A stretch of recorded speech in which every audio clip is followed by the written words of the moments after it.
So there's quite a few things you would actually want to find in the vineyard before you determine to leave that block of grapes for ice wine.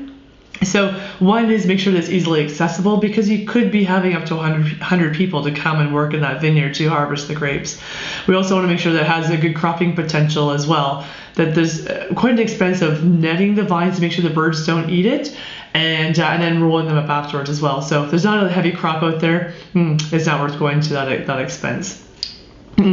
Also, want to make sure we have a vineyard that is very resistant to molds and mildews and other diseases as well. We want a good, hardy, healthy crop. So that means throughout the whole entire growing season, we really have to be on top of the disease management program out there to make sure the grapes are as clean as can be. And also, and there's different clones of different grape varieties that are just thicker skinned or more resistant to challenges such as molds and mildews. So we need to make sure we don't establish a pattern of having the birds eat those grapes.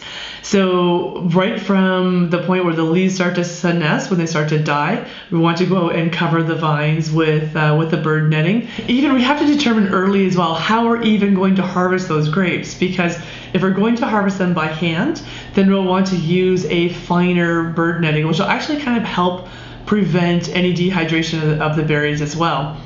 If we're picking them by machine, we'll use a more open netting, so it's a larger grid to the net. Therefore, as the harvester goes over the netting and over the vine to harvest them on minus 10 degrees Celsius on June 10th or January 10th for some fictitious date, as it's going through and shaking the heck out of those vines, the berries will fall right through the netting. So there's so many things we need to know in the vineyard before we go into the year of what has to happen to make a perfect ice wine vineyard.